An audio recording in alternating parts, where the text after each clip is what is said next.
오늘 말씀이 저와 여러분들에게 은혜가 되고 또 생명의 양식이 되기를 주 예수님의 이름으로 축복합니다. 아멘. 이스라엘 백성들이 암몬 족속을 28년을 섬겼습니다. 그러다가 배반을 하니까 응징하기 위해서 암몬 사람들이 길르앗에 모였습니다. 전쟁하기 위해서 온 것입니다. 이스라엘이 이에 맞서서 미스바에 모였습니다. 그런데 문제가 생겼습니다. 사람은 모였는데 이 이스라엘 군대를 이끌어갈 지도자가 없었습니다. 여러분, 6월 3일 날 우리 대통령 선거가 있는데 좋은 지도자가 뽑혀서 자유민주를 굳건하게 세울 수 있도록 우리 성도님들 기도 더욱 뜨겁게 할 수 있으시기를 주 예수님의 이름으로 축복합니다. 아멘. 지도자가 없으니 모여도 오합지졸이 되는 것입니다. 그래서 이 길앗 장로들이 입다를 찾아갑니다. 근데 입다가 어떤 사람이냐? 오늘 11장 1절부터 이제 나옵니다. 아버지는 길르앗이고 큰 용사라고 소개하고 있습니다. 그런데 이 입다는 기생의 아들이었습니다. 기생이라고 되어 있는데 뜻이 뭐냐 하면 창녀였다는 말입니다. 그러니까 이 입다는 창녀의 아들이었습니다. 길르앗이 부인도 있었고 첩도 있었고 그를 통해서 많은 자식들을 낳았는데 입다는 기생의 아들이었습니다. 입다에 대하여서 사람들이 선입견을 갖게 됩니다. 기생의 아들이기 때문에. 이 입다에 대해서 해석을 하게 될 때도 부정적인 해석이 참 많습니다. 그런데 입다는 우리들이 생각한 것보다도 더 훌륭한 사람이었습니다.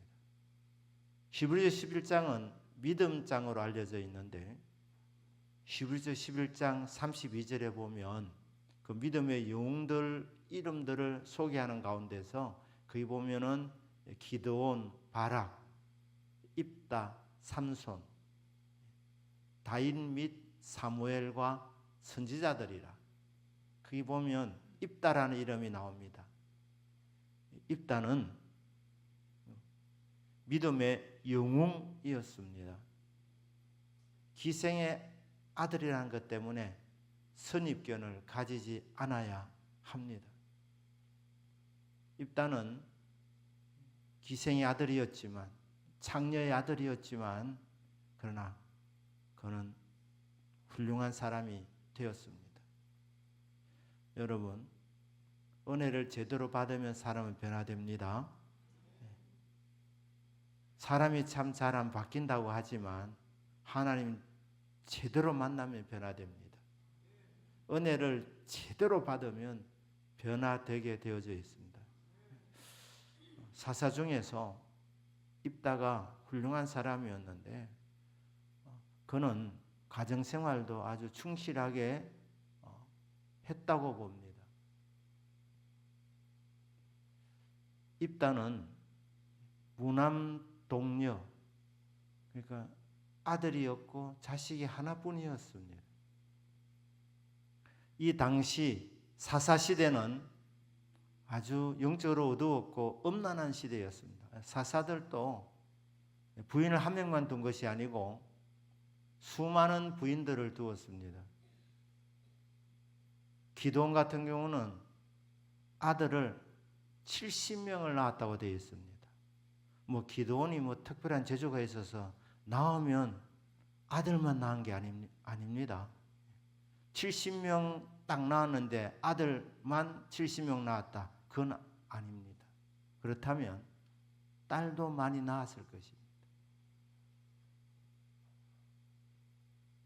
기드온이 처와 첩들을 많이 두었다는 것을 우리가 짐작할 수 있는 것입니다. 11장 앞에 10장에도 보면 야일이라는 사사가 나오는데 그는 아들을 30명 낳았습니다. 아들을 30명 낳았다. 딸도 많이 낳았을 것입니다. 그러니까 한 여자에게서 여러분 30명 낳는 것은 불가능한 일입니다. 우리가 짐작하는 것은 야일도 처첩을 두었다는 걸 알 수 있지 않습니까? 사사들 중에 이런 경우가 참 많습니다. 뒤에 입산도 그렇게 나옵니다. 그런데 이 기생의 아들이었던 이 입다는 말입니다. 자식이 딱 한 명 있었습니다. 그것도 딸이었습니다. 이 말이 무슨 말이냐면 입다는 부인이 한 명이었다고 우리가 생각하는 거죠. 딸 하나밖에 못 낳는다고 다른 여자를 둔 게 아닙니다. 그러니까 자식이 딱 한 명 있었다는 거예요. 그런데 이 딸이 또 훌륭한 딸입니다. 이 입다가 잘못한 중에 하나가 이 서원을 잘못했습니다. 그래서 이 딸이 말입니다. 번제물로 바쳐야 했었습니다. 아버지가 옷을 찢으면서 내가 하나님 앞에 서원했다 이렇게 얘기하니까 딸이 얼마나 훌륭했느냐. 그 말 듣자마자 아빠 미쳤어 이래 안 했다 이 말입니다. 왜 내가 죽어야 하는데 그래 하지 않았습니다.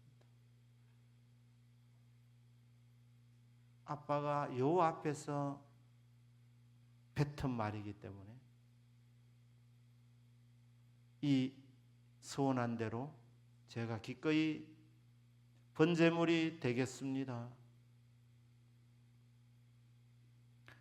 아버지를 위해서 목숨을 바칠 수 있다는 것은 아버지를 사랑했기 때문에, 아버지를 존경했기 때문에.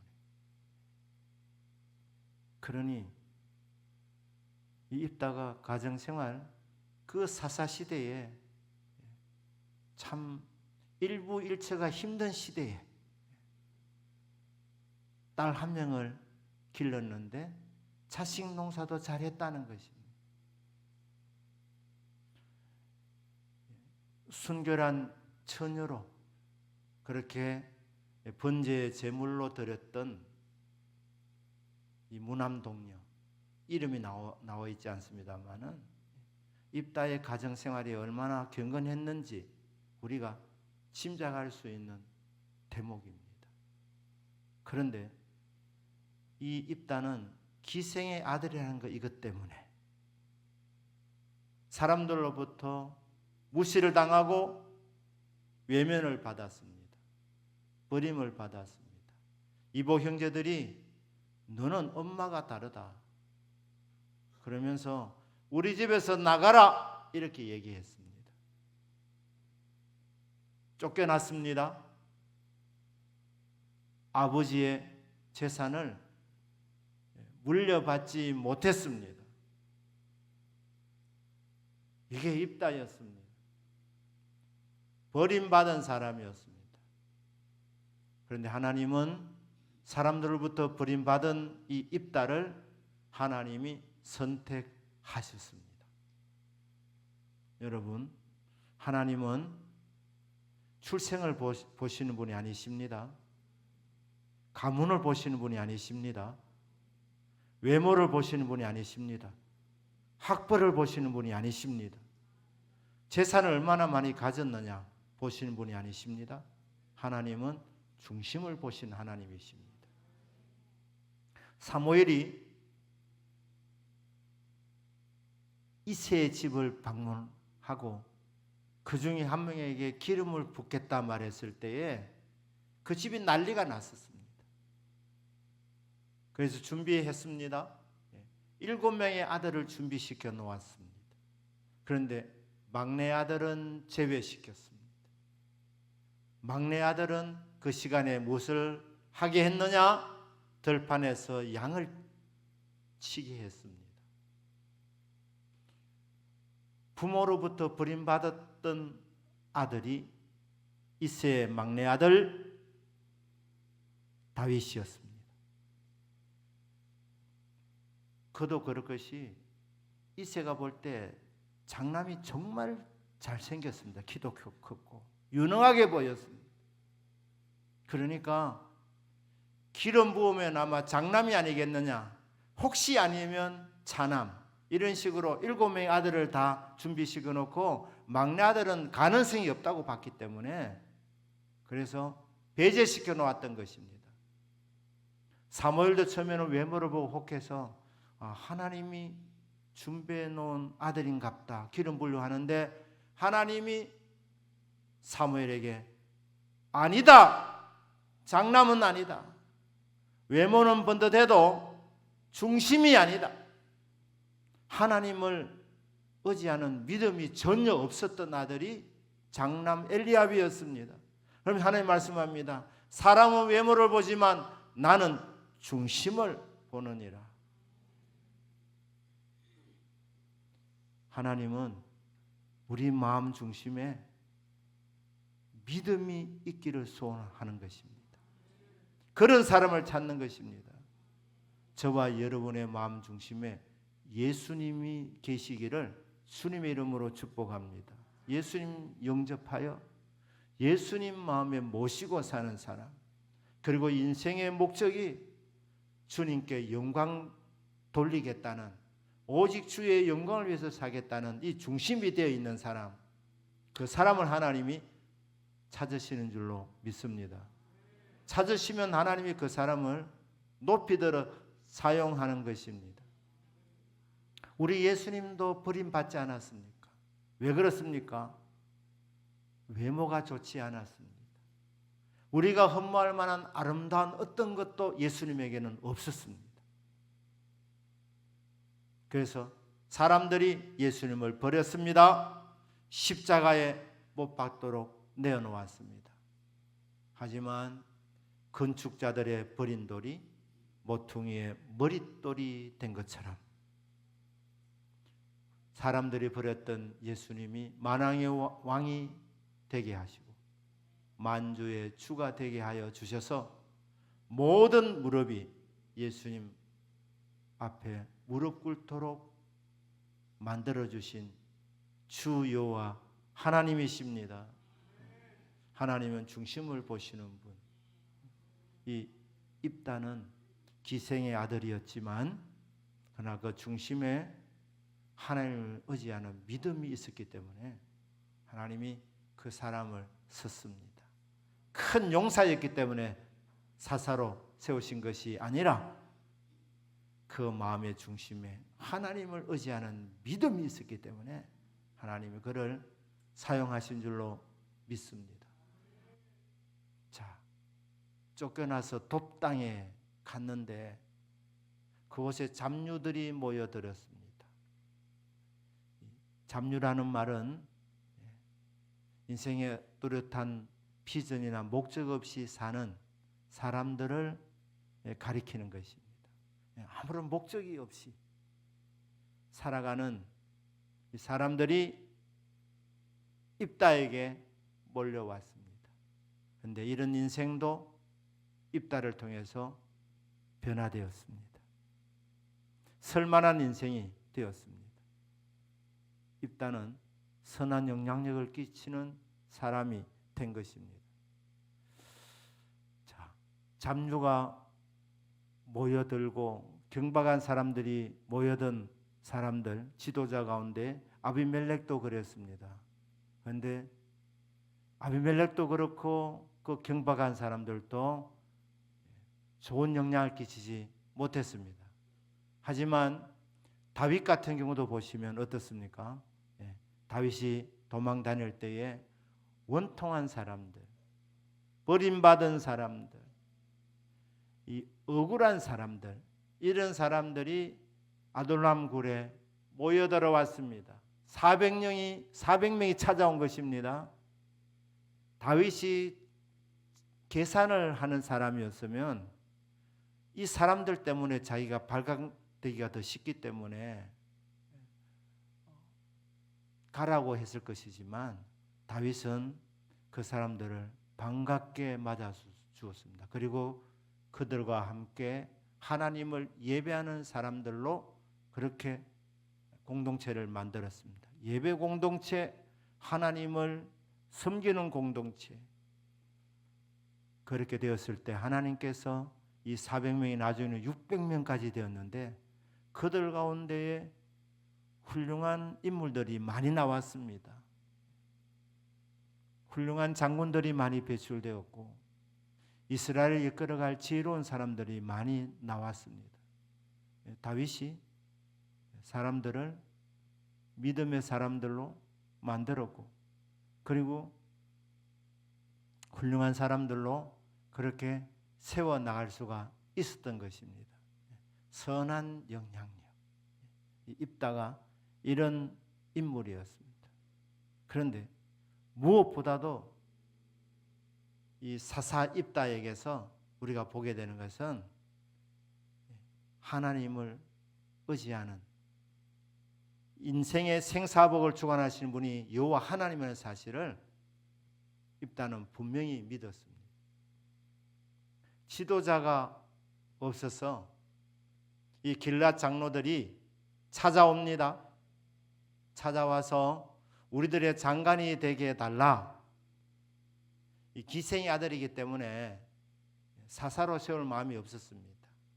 최고 통치자로 세울 마음은 없었습니다. 그냥 전쟁 때 써먹으려고 싸움을 잘하는 사람으로 그렇게 인식이 되었기 때문에 큰 용사였기 때문에 우리들의 장관이 되어달라. 그때 뭐라 말합니까? 7절에 보면 당신들이 나를 미워해서 쫓아낼 때는 언제고 어려우니까 나를 찾아옵니까? 이 사사기 11장 1절에서 이복 형님들이 이 입다를 쫓아내었다고 나와 있지만 그 길르앗 동네의 장로들도 묵인했던 것입니다. 입다를 미워해서 당신들이 나를 미워해서 쫓아낸 것 아니냐. 그런데 지금 어렵다고 나를 찾아오느냐. 이렇게 말을 하니까 그래도 이들 어떻게 합니까? 진짜 우리들의 지도자가 되어 주십시오. 장관이 되어 주십시오. 그렇게 하니까 이렇게 말합니다. 9절에서 뭐라 말합니까? 하나님께서 이 전쟁을 이기게 해 주시면 그러면 당신들이 나를 당신들의 머리가 되게 해 주겠느냐? 이렇게 질문을 던집니다. 여기에 입다의 신앙 고백이 나옵니다. 여호와께서 이 전쟁을 이기게 해주시면 입다가 자기가 싸움을 잘해서 이기는 것이 아니라 전쟁의 승패는 여호와 하나님께 달려 있음을 입다는 믿었던 것입니다. 만군의 여호와 하나님께서 이기게 해주시면 우리는 이기는 것입니다. 인생의 흥망성쇠는 우리들에게 달려있지 않습니다. 하나님의 손에 달려있음을 믿습니다. 전쟁하기 전에 길앗 장로들에게 입다는 분명하게 밝히고 있습니다. 만일에 여호와 하나님께서 이 전쟁을 이기게 해주시면 하나님이 나를 쓰셔서 여호와 하나님께서 이 전쟁을 이기게 만들어 주시면 나를 당신들의 머리가 되도록 당신들이 만들어 주겠느냐. 장관으로 끝나는 것이 아니고 전쟁 끝나면 그냥 끝나는 것이 아니고 그 이후에도 당신들의 지도자가 되도록 하겠느냐. 이렇게 요청을 하면서 입다는 신앙 고백을 했던 것입니다. 사랑하는 여러분, 하나님은 믿음의 사람을 찾고 계십니다. 하나님은 우리가 믿음의 고백을 할 때 하나님이 정말 기뻐하십니다. 내가 아니라 내 안에 계신 예수 그리스도께서 이 인생길 승리하게 해주신다. 내가 그리스도와 함께 십자가에 못 박혔나니 그러나 이제는 내가 사는 것이 아니요 오직 내 안에 그리스도께서 사시는 것이라. 이제 내가 육체 가운데 사는 것은 나를 사랑하사 나를 위하여 자기 자신을 버리신 하나님의 아들을 믿는 믿음 안에서 사는 것이라. 하나님의 아들 예수님이 내 안에서 나를 대신하여 살아주신다는 것을 믿고 승리할 때마다 좋은 일이 일어날 때마다 주님 감사합니다. 주님이 하셨습니다. 이렇게 영광 돌리는 것, 이것이 우리 신앙의 핵심인 줄로 믿습니다. 주님을 의지하셔서 주님이 여러분 삶을 살게 해주셔서 삶의 현장에서 늘 승리하는 저와 여러분의 믿음이 되기를 주 예수님의 이름으로 축복합니다. 아멘. 근데 오늘 마지막에 보시면 이 길르앗 장로들이 알겠습니다.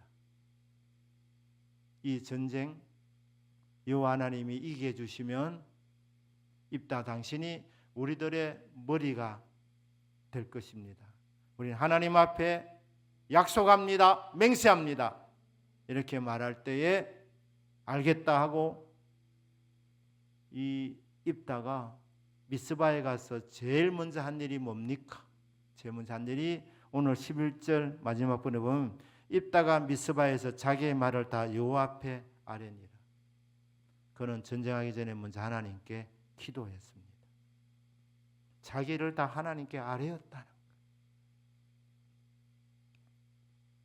큰 용사라고 사람들이 그를 축켜 세웠고 우리의 장관이 되게 해달라고 찾아왔지만 이 입다는 어떤 믿음을 가졌느냐? 하나님이 도와주셔야 이긴다는 것을 믿었기 때문에 그래서 그는 먼저 기도했던 것입니다. 미스바에서 먼저 하나님께 기도하는 이 입다의 모습. 우리 성경에 보면 이런 일이 많이 나와 있지 않습니까? 아말렉 군대가 쳐들어왔을 때에 모세가 여호수아를 군대 장관으로 전쟁터에 보내고 모세는 산꼭대에 올라가서 손을 높이 들고 아래를 내려다보면서 기도했습니다. 왜 그렇게 했습니까? 이 전쟁의 승패는 여호수아가 싸우는 그 전쟁터에서 결정되는 것이 아니라 모세가 지금 기도하는 그 자리가 전쟁의 승패가 좌우되는 너무너무 정말 중요한 자리라는 것을 모세는 믿었기 때문에 그곳에서 손을 들고 하나님께서 이 전쟁에 개입해 주시도록 하나님께서 이 전쟁을 도와주시도록 아말렉 군대를 물리쳐 주시도록 손을 높이 들고 기도한 것이 모세 아닙니까? 이 입다도 전쟁하기 전에 먼저 기도했습니다. 그리고 전쟁 직전에는 주님께 서원 기도까지 합니다. 여러분, 인생의 승패는 기도에 달려 있음을 믿으시기를 바랍니다. 여러분들이 이 금요 기도에 나오실 때마다 어떤 마음을 갖고 나오느냐? 하나님이여, 내 인생의 승패는 기도에 달려 있음을 믿습니다. 금요일날 나와서 하나님 앞에 기도할 때 하나님이 내 기도를 들어주셔서 삶의 현장에서 여호와 니시 여호와께서 이기게 해주시는 것을 보게 하여 주옵소서. 여러분, 이 시간 너무나도 귀중한 시간입니다. 인생의 승패가 결정되는 시간입니다. 여기 오셨으니 기도를 뜨겁게 할 수 있기를 축복합니다. 믿음으로 기도할 수 있기를 축복합니다. 입다가 승리했던 비결은 모든 일을 다 여호와께 아뢰었다. 기도로 아뢰었다. 그는 전쟁하기 전에 먼저 하나님을 바라보았다. 하나님께 기도 드렸다. 하나님이 그 기도를 들어주셔서 이 전쟁 압승을 거둘 수 있도록 하나님이 응답을 내려 주셨던 것입니다. 이 금요 한우문 기도의 시간을 통해서 여러분 많은 응답을 받으시고 간증거리가 정말 풍성하시기를 주 예수님의 이름으로 축복합니다. 아멘. 우리 시간에 한번 기도하십시다.